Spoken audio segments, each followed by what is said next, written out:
All right, let's dive right into this. Welcome to today's Explainer, where we are going to unpack an absolute masterclass in geographic arbitrage. We're looking at a strategic blueprint designed to take a super strict, tiny $1,000 startup budget and totally transform it into $10,000 a month in recurring revenue in gross profit.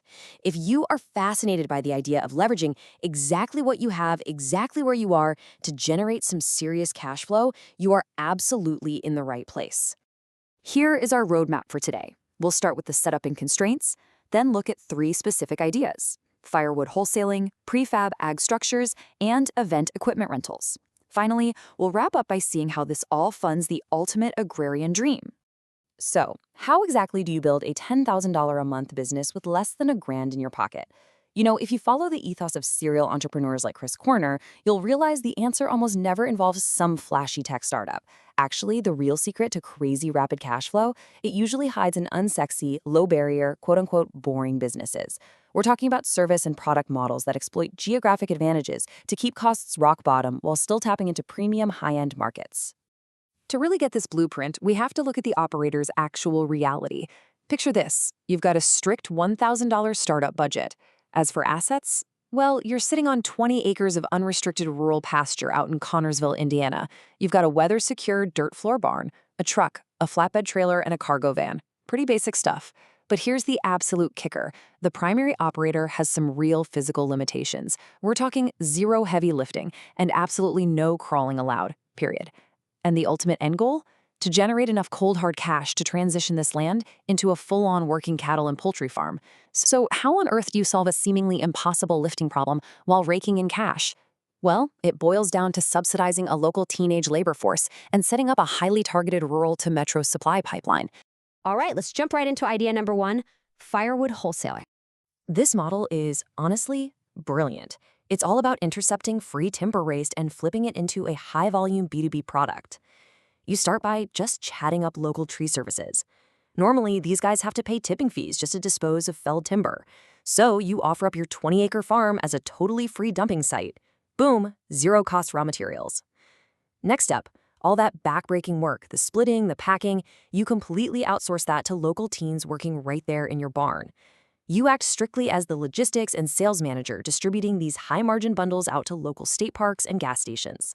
You are literally 100% insulated from picking up a single heavy log. Now, to scale this specific model to hit that 10K a month target, it all comes down to volume. And the magic number here is 2,222.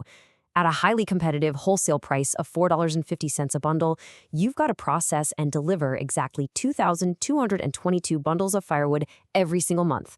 That equates to roughly 13 to 15 cords of free wood, which honestly is totally doable on a 20-acre lot, provided you've got enough teenagers swinging axes.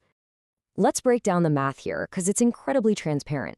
Since your raw material is completely free, your only costs are commercial mesh bags at about 14 cents a pop, plus the teenage labor, which breaks down to roughly 50 cents per bundle. So your total cost of goods sold, just 64 cents. When you wholesale that bundle for $4.50, you're netting a gross profit of $3.86 per bag. An 85.7% margin is basically unheard of in physical products. It just goes to show exactly why exploiting free raw materials is so insanely powerful for turbocharging your cash flow without touching that $1,000 startup budget. Okay, let's pivot over to idea number two: prefab agricultural structures. For this one, we're transitioning away from a high-volume B2B consumable and into a high-ticket business-to-consumer manufacturing setup. Honestly, this is the textbook definition of geographic arbitrage.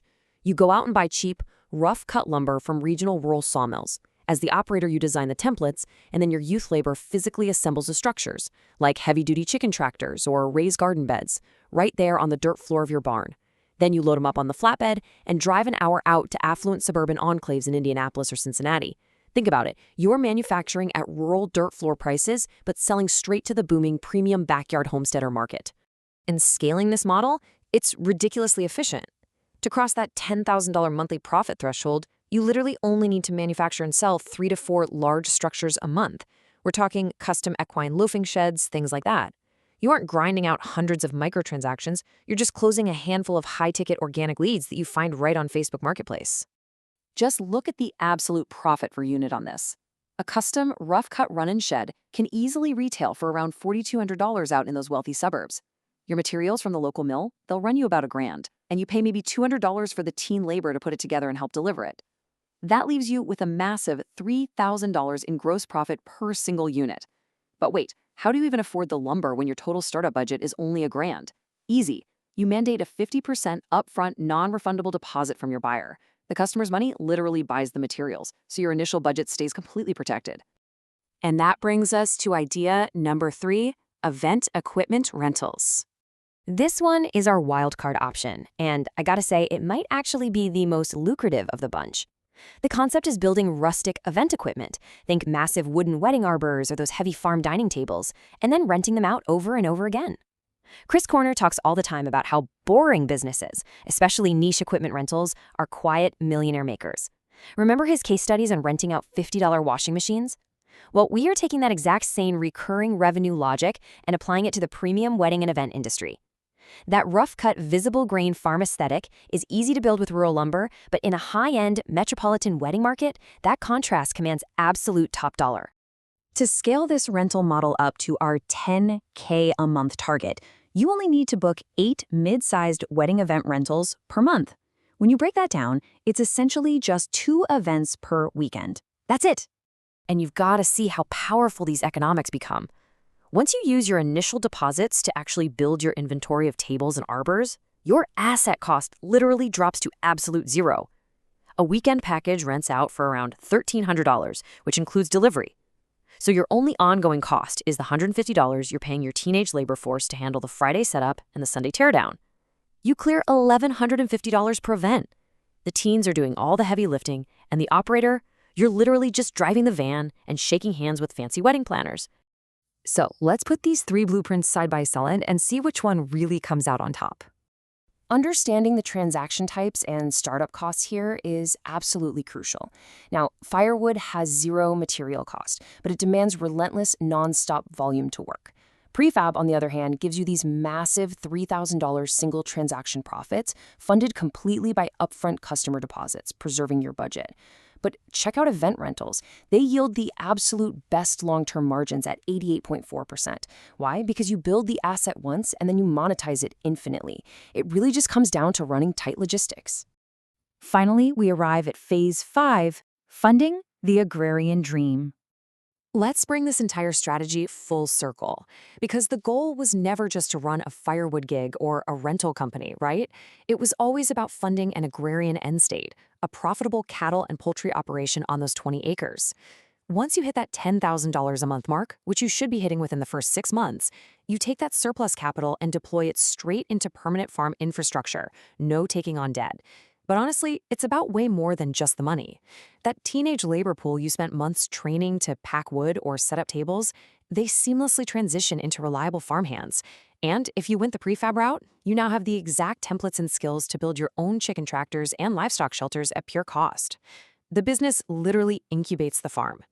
So you've got the blueprint. You've seen exactly how geographic arbitrage, smart labor delegation, and a ruthless focus on unit economics can totally bypass physical limitations and completely erase financial constraints. The final question is, which rural to metro arbitrage model will you choose to fund your own dream? Take a look at the assets sitting around you right now and think about how you might leverage them differently tomorrow. Thanks for hanging out with me for this explainer, and I'll catch you in the next one.